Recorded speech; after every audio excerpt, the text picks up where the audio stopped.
আসসালামু আলাইকুম রহমতুল্লাহ। আলিম 26 বেচ, তোমরা কেমন আছো? আশা করি সবাই ভালো আছো। আজকে আমরা চলে আসলাম আমাদের আত-তাদরিস অনলাইন মাদ্রাসার যে আলিম 26 যে মাস্টার সাজেশনটা আমরা সাজিয়েছি, কিভাবে সাজিয়েছি এবং তোমাদের জন্য এখানে কি চমক রয়েছে সেটা আমরা আজকে তোমাদেরকে অদ্যমদ্য জানিয়ে দেব। তো তোমাদের করণীয় হচ্ছে, তোমরা যখন এই মাস্টার সাজেশনটা হাতে পেয়েছো, এই ভিডিওটা একদম সম্পূর্ণটা তোমরা দেখবে। যে এখানে এই তাদরিস মাস্টার সাজেশনের মধ্যে আমরা আমাদের যে ইতিহাস, ইসলামের ইতিহাস, যে সাবজেক্টটাতে কি ইতিহাস ঘটিয়েছি, কি ইতিহাস রচনা করেছি, সেটা তোমাদেরকে আজকে একদম অদ্যমদ্য দেখিয়ে দেব।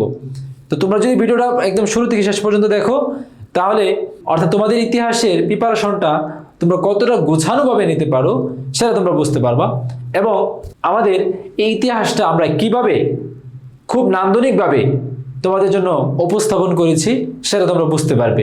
তাই চলো আমরা সময় ক্ষেপণ না করে আমরা প্রথমেই আমাদের এই তাদরিস মাস্টার সাজেশনে ইতিহাস, ইসলামের ইতিহাস বিষয়টাতে কি ইতিহাস রচনা করেছি আমরা চলে যাই সেই ইতিহাসের দিকে। আমরা প্রথমে দেখো তোমাদের জন্য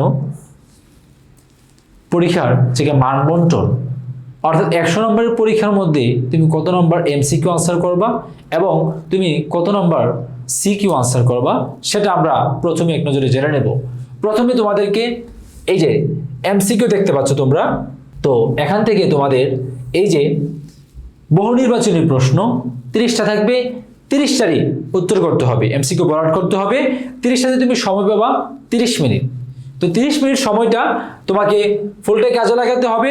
এখানে তোমাকে 30টা থেকে এই যে প্রতিটি উত্তরের জন্য 1 নাম্বার এবং 30-এ তুমি 30টাই কি করতে হবে, তোমাকে আনসার করতে হবে। এখানে আমাদের এমসিকিউ আনসারের ক্ষেত্রে আমরা যেটা করব, আমরা প্রথমে প্রশ্নটা একটা নৈবিত্তিক করে পড়ে যাব। তো পড়ে যাওয়ার ক্ষেত্রে যে প্রশ্নের আনসারটা আমরা পারি সেটা সাথে সাথে আমরা টিক দিয়ে ফেলবো, অর্থাৎ সাথে সাথে কাঠ পেন্সিল দিয়ে আমরা বৃত্তের মধ্যে একটা ফোঁটা দিয়ে দিব যে 1 নম্বর প্রশ্নটা আমি পড়েছি, তো 1 নং আমি পারি।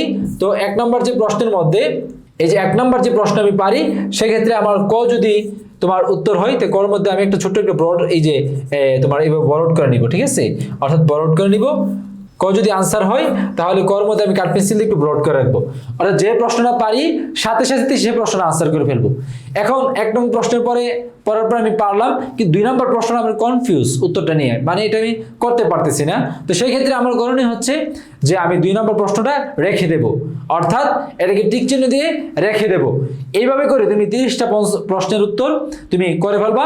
এখান থেকে তুমি মনে করো 20টা প্রশ্নের আনসার তুমি করতে পারছো, 10টা বাকি আছে। এই 10টা হচ্ছে তোমার কনফিউজ আর উত্তরগুলো তোমার কনফিউজ। সেক্ষেত্রে একটু সময় নিয়ে তুমি আবার ভাববা, ভেবে এবার তুমি বাকিগুলো আনসার করবা এবং বৃত্তে বরাদ করবা। তোমরা এই নিয়মে তোমরা এমসিকিউর যে উত্তরগুলা সেভাবে আনসার করবা। সৃজনশীলের ক্ষেত্রে সৃজনশীল হচ্ছে 70 মার্ক। এখানে ক বিভাগ এবং খ বিভাগ 2টা বিভাগ থাকবে। তো ক বিভাগ থেকে তোমাদের আনসার করতে হবে 5টি এবং খ বিভাগ থেকে আনসার করতে হবে ক বিভাগ থেকে প্রশ্ন থাকবে 5টি এবং খ বিভাগ থেকে থাকবে 6টি, মোট 11টি সৃজনশীল থাকবে। এর মধ্যে প্রতি বিভাগ থেকে তোমাকে কমপক্ষে 3টি করে মোট 60টি প্রশ্নের উত্তর দিতে হবে। অর্থাৎ এই ক বিভাগ থেকে দিবা 3টা, খ বিভাগ থেকে দিবা তুমি 3টা, মোট 6টা হয়েছে না? তাহলে বাকি আছে আর একটা। এখন এই একটা প্রশ্ন তুমি ক বিভাগ থেকে চাইলে দিতে পারো, খ বিভাগ থেকে দিলেও চাইলেও তুমি করতে পারো। তো এখানে তাহলে দাঁড়ালো কি যে আমরা ক বিভাগ থেকে, অর্থাৎ তুমি যদি ক বিভাগ থেকে 4টা আনসার করে ফেলো, সেক্ষেত্রে খ বিভাগ থেকে করবা 3টা। যদি খ বিভাগ থেকে আনসার করো 4টা, ক বিভাগ থেকে করতে হবে 3টা। এইভাবে তুমি আনসার করে ফেলবা, ঠিক আছে? এই ছিল আমাদের 70 নম্বরের তোমার সৃজনশীল প্রশ্ন। তারপরে আমরা পরবর্তীতে সৃজনশীল প্রশ্ন যখন আসবে তখন আমরা দেখাবো কোন প্রশ্নের জন্য তুমি কতটুকু সময় পাবা এবং কত লাইন লিখে তুমি তোমার সৃজনশীলের যে 100 নম্বরে আনসার সেটা কমপ্লিট করতে পারো। চলে যাব আমরা পরবর্তী অংশে, অর্থাৎ এবার দেখাবো তোমাদেরকে এই তাদরিস সাজেশনটা আমরা কিভাবে সাজিয়েছি এবং তুমি কিভাবে পড়লে খুব চমৎকার একটি প্রিপারেশন তোমার হবে এবং তুমি কনফিডেন্টলি পরীক্ষা হলে যেতে পারবা। তো প্রথমে তোমাদের জন্য যদি তোমাদের আনসার করতে হবে প্রথমে এমসিকিউ, সেক্ষেত্রে আমরা প্রথমে এমসিকিউ অর্থাৎ বিগত যে আমাদের 3টা সাল 2022 সাল 23 সাল 25 সাল আমরা অ্যানালাইসিস করে আমরা বের করেছি যে কোন সালে অর্থাৎ কোন যে অধ্যায়ের পরিচ্ছেদ থেকে প্রশ্ন বেশি থাকে, কোন পরিচ্ছেদ থেকে একেবারেই প্রশ্ন থাকে না, সেগুলো আমরা অ্যানালাইসিস করে কিন্তু তোমাদের জন্য বের করেছি। তো তোমাদের করণীয় হচ্ছে যেই তোমার পরিচ্ছেদের মধ্যে 3 স্টার পাবা, কি স্টার? 3 স্টার, এই পরিচ্ছেদটা মেইন বই থেকে একদম ভাজা ভাজা করে ফেলবা, অথবা তাদরিস সাজেশনের এই দ্বিতীয় পরিচ্ছেদ বা যেই পরিচ্ছেদটা তোমার 3 স্টার দেওয়া থাকবে এটা একদম এমনভাবে ভাজা ভাজা করবা যে যদি একটা অক্ষর থেকে প্রশ্ন করে, প্রশ্ন যদি মঙ্গল গ্রহ থেকে হয় যেন তোমার আনসার না ছুটে। তাহলে এখানে আমরা দেখিয়ে দিচ্ছি তোমাদেরকে, দেখো প্রথম পরিচ্ছেদ থেকে আমাদের 3 সালে কোনো সালে প্রশ্ন আসে নাই, 3 সালের কোনো সালেই প্রশ্ন আসে নাই। তাহলে আমরা এমসিকিউর জন্য এটা না পড়লেও কোনো সমস্যা নাই। এবার আসো দ্বিতীয় পরিচ্ছেদ জাহিলি যুগের বিবরণ। এই জাহিলি যুগের বিবরণ এ থেকে দেখো 22 সালে আসছে 2টা, 23 সালে আসছে 3টা, 25 সালে আসছে 6টি। তাহলে প্রতি বছর সর্বনিম্ন 2টা প্রশ্ন এটা থেকে থাকে, সর্বোচ্চ 6টা প্রশ্ন আসছে। বিষয়টা বুঝতে পারছো? তাহলে এই পরিচ্ছেদটা কতটুকু ইম্পর্টেন্ট, অর্থাৎ একটা পরিচ্ছেদ থেকে তোমার 6টা নৈবিত্তিক 25 সালে আসছে, 23 সালে 3টা আসছে। বুঝতে পারছি তোমাদেরকে? আচ্ছা, তারপরে যদি আমরা চলে যাই দ্বিতীয় অধ্যায়ের সিরাতে রাসূল সাল্লাল্লাহু আলাইহি সাল্লাম, এখান থেকে প্রথম পরিচ্ছেদ থেকে প্রশ্ন আসে নাই কোন সালে, দ্বিতীয় পরিচ্ছেদ থেকে রাসূল ইসলামের নবুয়ত লাভ, এখান থেকে প্রশ্ন আসে নাই। তৃতীয় পরিচ্ছেদ থেকে প্রশ্ন আসছে যে হযরত মুহাম্মদ রাসূল সাল্লাল্লাহু আলাইহি ওয়াসাল্লামের মক্কা জীবনের উল্লেখযোগ্য ঘটনাবলী। এখান থেকে দেখো 22 সালে আসছে 2টা, 23 সালে 1টা, 25 সালে 1টা। তাহলে প্রতি বছরই এখান থেকে একটা না একটা প্রশ্ন থাকে। তাহলে তোমাকে এই পরিচ্ছেদটা গুরুত্বের সহিত পড়তে হবে। তারপরে আমাদেরকে এই যে চতুর্থ পরিচ্ছেদ, এটা থেকে মাদিনা ইসলাম প্রচার থেকে প্রশ্ন আসে নাই কোনো সালে। পঞ্চম পরিচ্ছেদের মদিনা জীবনের প্রাথমিক কার্যাবলী থেকে এই যে দেখো 3 স্টার দিয়ে রাখছি, এখান থেকে একটা প্রশ্ন কমপক্ষে থাকবেই, তার সর্বোচ্চ 2টা 3টা প্রশ্ন থাকতে পারে। তারপরে তোমরা পড়বা ষষ্ঠ পরিচ্ছেদ, তারপরে সপ্তম পরিচ্ছেদ না পড়লে সমস্যা নাই। তৃতীয় অধ্যায়ে খোলাফায়ে রাশিদিনের যুগে, এটা থেকে প্রথম পরিচ্ছেদ থেকে প্রশ্ন আসে নাই কোনো সালে। তারপরে দ্বিতীয় পরিচ্ছেদ থেকে 2টা প্রশ্ন আসছে 23 সালে, একটা প্রশ্ন আসছে 22 সালে। এইভাবে আমরা এই যে দেখো প্রতিটা অধ্যায়ের প্রতিটা পরিচ্ছেদ এভাবে কিন্তু অ্যানালাইসিস করে তোমাদের জন্য বের করেছি। এক্ষেত্রে তোমাদের করণীয় হচ্ছে তোমরা একদম যেগুলা 3 সালে ক্রস দেওয়া এগুলো তোমরা চাইলে একেবারে ছেড়ে দিতে পারো, আর যেগুলোতে 3 স্টার এবং 2 স্টার দেওয়া এগুলো একেবারেই এমনভাবে পড়তে হবে, একদম বাজা বাজা করে ফেলতে হবে, যেইখান থেকে প্রশ্ন আসুক না কেন তুমি যেন চোখের পলকে আনসার করে ফেলতে পারো। এটা তোমাকে এমনভাবে বাজা বাজা করতে হবে। এটা ছিল আমাদের এমসিকিউর যে তোমার এই অ্যানালাইসিস। এবার আমরা তোমাদের যে পরবর্তী চমকে কি ইতিহাস তাদরিস সাজেশনে আমরা রচনা করেছি সেটা তোমাদের জন্য এবার উপস্থাপন করছি। অর্থাৎ দেখো এই যে বিগত সালের সৃজনশীল প্রশ্ন অ্যানালাইসিস করেছি আমরা। তো ইতিহাসে ছেলেদের ইতিহাস রচনা করতে গিয়ে তাদের ম্যাক্সিমাম তোমার ফুল আনসার করতে পারে না, বিষয়টা বুঝছো?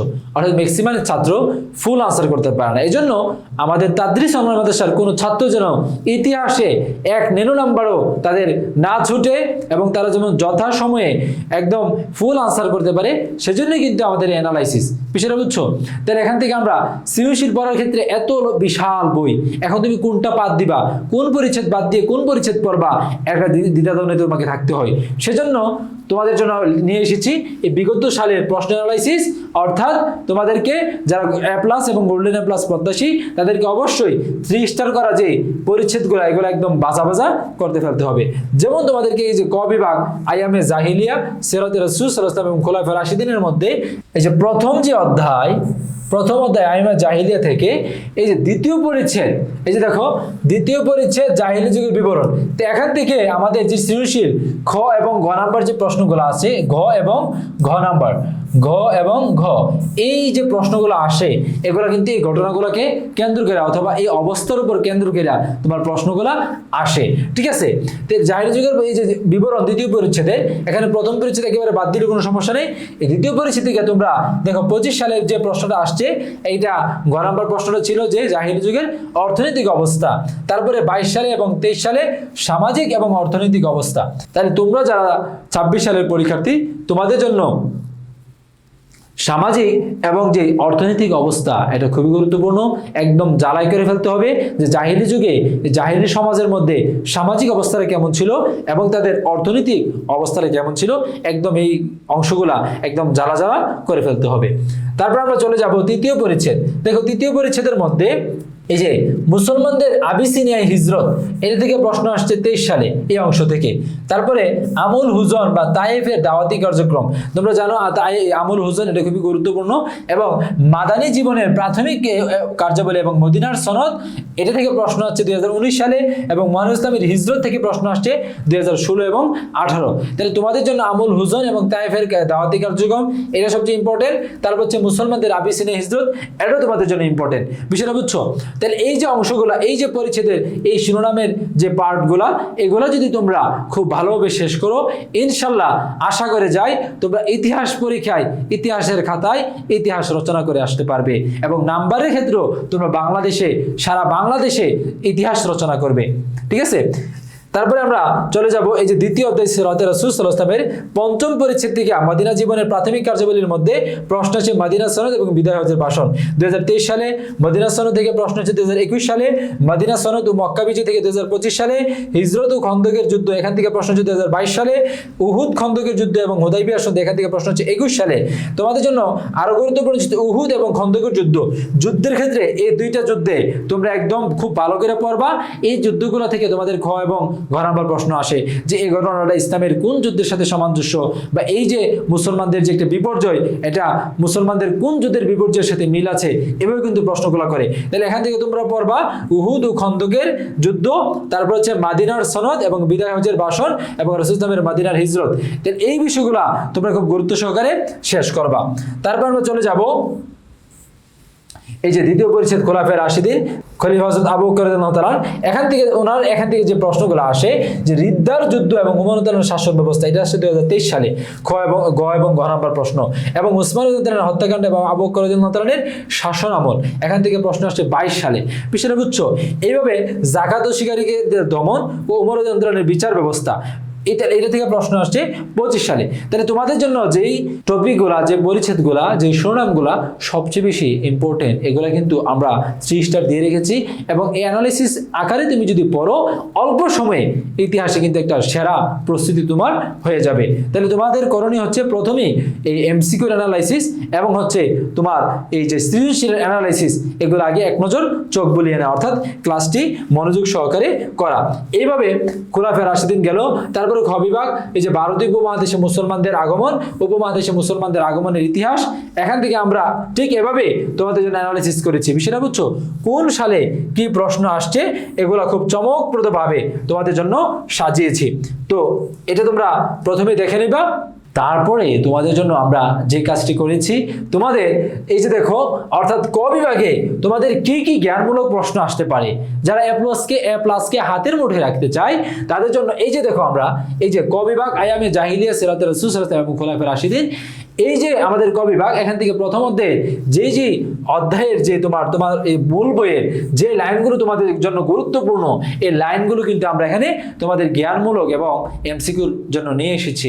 যেমন এখানে আমরা নিয়ে আসছি আয়ামে জাহিলিয়া অর্থ কি, তারপর এখানে তোমার যে পবিত্র কোরআনে নবী রাসূলদের নাম উল্লেখ করা হয়েছে কতবার, এবং জাহিলিয়া যুগে সমগ্র পৃথিবী নিমজ্জিত ছিল অন্ধকারে, এভাবে ইহুদি জাতি ছিল প্রদবর্ষ জাতি, এইভাবে আমরা প্রত্যেকটা বিষয়। তারপর নিয়ে আসছি আমরা জাহিলি যুগে আরবে যুদ্ধ সংঘটিত হয় প্রায় 1700টি। এইভাবে আমরা লাইনগুলো নিয়ে এসেছি, গুরুত্বপূর্ণ যে লাইনগুলো তোমাদের জন্য কিন্তু খুব চমকপ্রদভাবে আমরা এখানে নিয়ে আসলাম। তারপরে তোমাদের জন্য এখানে আমরা নিয়ে আসছি যে আরব ভূখণ্ডের উত্তরে অবস্থিত, অর্থাৎ যে এমসিকিউ গুলা, আমরা বহু নির্বাচনী প্রশ্নগুলা যেগুলা বিগত সালে অনেক বেশি আসছে, 22 সালে, 21 সালে, 25 সালে, এগুলো আমরা নিয়ে আসছি। এগুলো তোমরা ধারাবাহিকভাবে পড়বা। এই যে 2019 সালে আসছে, 2019 সালে আসছে, 2018-তে আসছে, 2015 সালে আসছে, তারপরে 15, এইভাবে আমরা ধারাবাহিকভাবে 2023 সালে আসছে, এইভাবে কিন্তু তোমাদের এমসিকিউ গুলা নিয়ে আসছি। এগুলো তোমরা দেখে নেবা প্রথমে। আচ্ছা, তারপরে আমরা চলে যাব এই যে দেখো, তোমাদের জন্য সৃজনশীল ঘ এবং ঘটা যেন অল্প সময় একটা তোমরা ফুল অধ্যায়টা রিভাইজ করতে পারো, এজন্য কিন্তু ফুল অধ্যায়ের যে সারনির্যাস এগুলো কিন্তু আমরা নিয়ে আসছি। যে প্রাক আরবের পটভূমির এই যে প্রথম পরিচ্ছেদের যে সারনির্যাস, আরবের আয়তন, অবস্থান, আরব শব্দের ব্যক্তি, আবহাওয়া, তারপরে আরব জাতি, এই সবগুলো কিন্তু আমরা এখানে অধিবাসীদের শ্রেণী বিভাগ এইভাবে নিয়ে আসছি আমরা। তারপরে এইভাবে যখন আমাদের তোমার এই যে অধ্যায়ের যে কি বলে এই অধ্যায়ের যখন সারনির্যাস চলে গেল, তখন এই অধ্যায় থেকে কি কি সৃজনশীল তোমাদের জন্য আসতে পারে সেই সৃজনশীল গুলা কিন্তু আমরা এখানে নিয়ে আসছি। এই যে জমজম কূপ কোথায় অবস্থিত, কিভাবে কুরাইশ বংশের উদ্ভব হয়, উদ্দীপকে প্রাচীন আরবের কোন শ্রেণীর অধিবাসীদের ইঙ্গিত করা হয় ব্যাখ্যা করো, উক্ত অধিবাসীদের জীবন বৈচিত্র্য বিশ্লেষণ করো। এভাবে কিন্তু আমরা সৃজনশীল গুলা নিয়ে আসছি। এইভাবে এই পরিচ্ছেদ থেকে যতগুলো সৃজনশীল তোমাদের পরীক্ষাতে আসতে পারে, বিগত সালে আসছে এবং বিভিন্ন বোর্ড পরীক্ষায় এবং তোমার মাদ্রাসায় আসছে। যেমন এই প্রশ্নটা তোমার এই যে দেখো, জ্ঞানমূলকের ক এবং খ নাম্বার অনুধাবকের জন্য কাদের বেদুইন বলা হয়, আবিসিয়া কি বলে আসাভিয়া বলতে কি বোঝায় ব্যাখ্যা করো। এগুলো কিন্তু আমরা নিয়ে আসছি। সাল ভিত্তিক যে প্রশ্নগুলা সৃজনশীলগুলো আসছে, এগুলা কিন্তু আমরা খুব চমকপ্রদভাবে তোমাদের জন্য নিয়ে এসেছি। বিষয়টা বুঝছো? এই যে যারা এ প্লাস পেতে যায় তাদের জন্য জ্ঞানমূলক প্রশ্ন রাখছি আমরা, তাদের জন্য এই যে বিভিন্ন মাদ্রাসার প্রশ্ন অ্যানালাইসিস করে আমরা কিন্তু এখানে তাদের জন্য জ্ঞানমূলক আবার এখানে এক্সট্রা প্রশ্ন রাখছি। যেমন এখানে দেখো, আরবের সবচেয়ে প্রাচীন অধিবাসীদের কি বলা হয়, ইয়ারুব কার বংশধর ছিলেন। এভাবে আমরা এই যে দেখো প্রতিটি অধ্যায়, এই যে দ্বিতীয় পরিচ্ছেদ জাহেলি যুগের বিবরণ, এখান থেকে আবার সারনির্যাস, তারপরে আবার সৃজনশীল আসবে, তারপরে আবার কি আসবে, তোমাদের জন্য জ্ঞানমূলক প্রশ্ন আসবে।